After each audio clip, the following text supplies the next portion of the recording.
Odd Duck Foundry. In this video, I'm going to show you how to make a simple sign pattern. The key to a successful casting is a good pattern. If you don't have a good pattern, your casting is going to be difficult to mold up, and it may come out, but you're going to be having to do a lot of work to get it cleaned up and into a usable casting. So, I'm going to show you how I went from this basic materials to this, a finished sign. I hope this will be informative. I haven't done a whole lot of how-to videos, and I hope to be doing some more in the future. So, let's get started. Here's a list of the supplies you will need. First off, I'm going to assume that you have basic hand tools like saws and drills and things like that, and hopefully power tools to cut out the shapes of the sign. It can be done by hand, but power tools just make it easier and probably more accurate. You will need glue of some type to stick the pieces together. Something a little more permanent and water resistant is probably preferable. I use Gorilla Wood Glue and Quick Cure Epoxy for most of my pattern work. For the body of the pattern, you will need thin wood sheets or plywood. You can also use MDF or chipboard, cardboard. Use your imagination. As long as you can cut it, glue it, and paint it, it will probably work. It just may not last as long. Since I'm going to be making a match plate, I need a plywood blank to make the match plate out of. And I sized it to fit the flask I'm going to use. Use a decent grade. The smoother it is, the better finish you will get on the sign. If you're just making a loose pattern, you don't need this. Here's the sheet that I'm going to use for my match plate.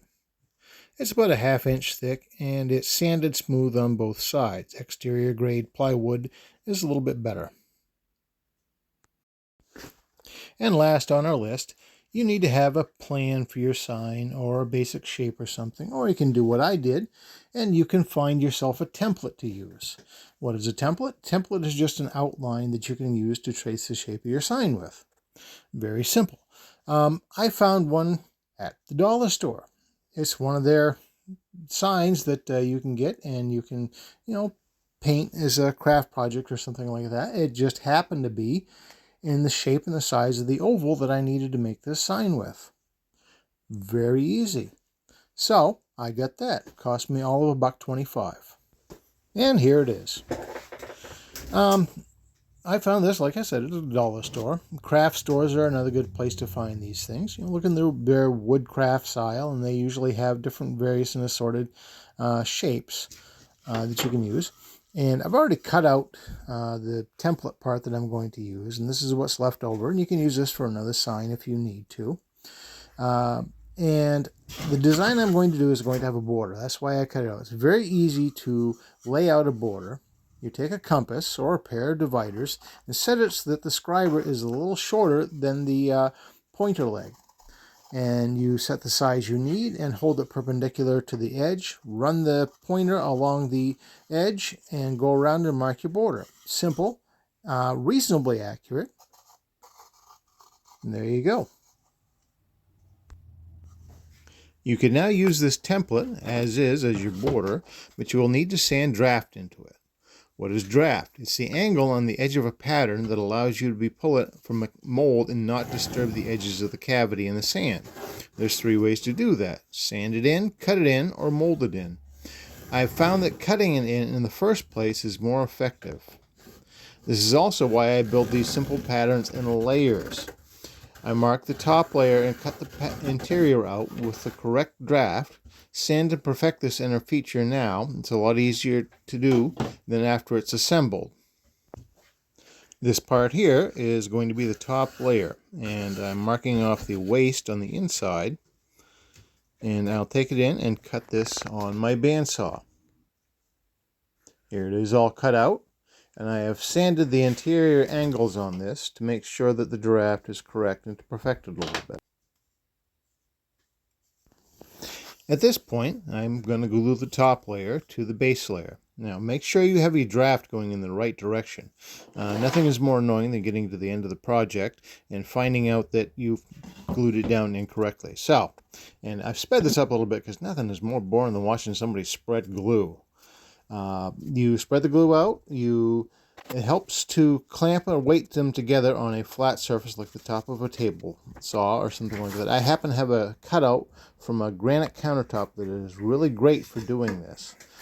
It's about the flattest surface I have. And you can see here that I am putting a mash plate over the top of it and adding a lot of weight. And this makes sure that this basically dries flat, because I want it as flat as I can be. And I add quite a bit of weight, and we come back a little while later. Let this dry or cure completely. Once dry, clean up any glue that's seeped out, and we're going to cut it out to our final shape. Double check to make sure your draft is going in the right direction. Doing it this way ensures that the top layer and the base layer draft match exactly. This is why I like to do it this way. Finish sand the outer edge. If you're not going to make a match plate, put your finish on and you're done. And your lettering and things like that. If not, if you're going to be making a match plate, there's a few steps left to do. Here's the flask that I'm going to use. One of the things I like to do is put my match plate blank between the halves and mark the size of the interior on the match plate. This makes it a lot easier to position the pattern on the blank. Make sure you don't get it too close to the edge, things like that.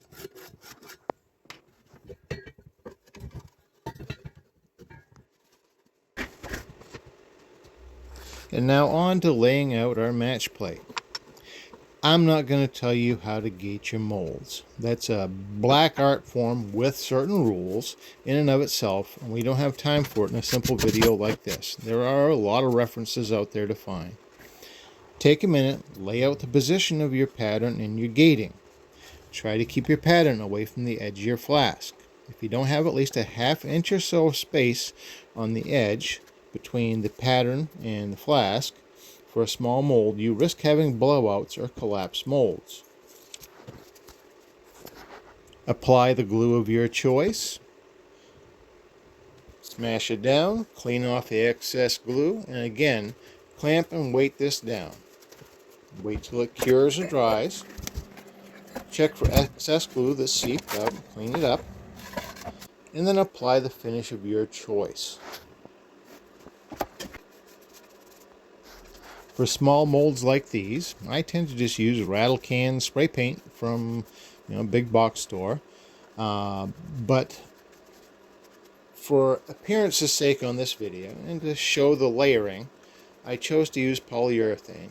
The better and smoother the finish is, the better it will release from the sand. Let the finish cure completely. Check it for rough spots, reapply if you need to, and sand as necessary. At this point, add your lettering. Use your imagination. Lettering can be found in a lot of places, or you can make your own as I've done here. Use diluted white glue, school glue, Elmer's, etc., so the letters can be removed without damaging the finish when you're done. And now for the fun part. Let's get it dirty.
That's usually where I film from if I self-film. Take 2, see if we have success this time.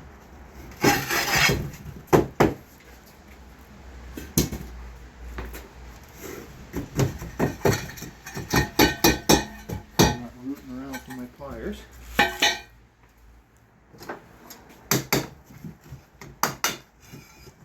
Yeah, bring it up straight. I can't seem to get the W. Nope. Get it away from the light.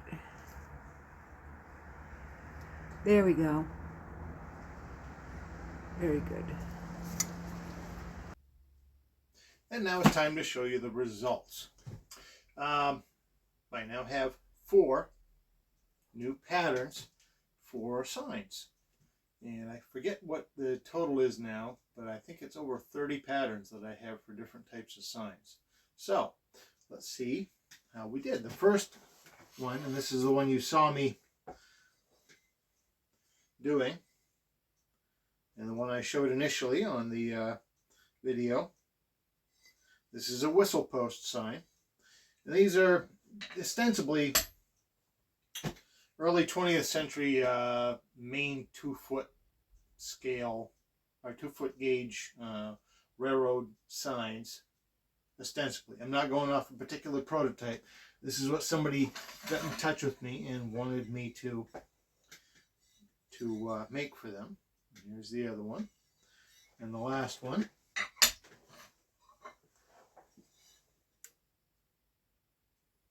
Ta-da! And I think they came out pretty good. And I now have new patterns. I have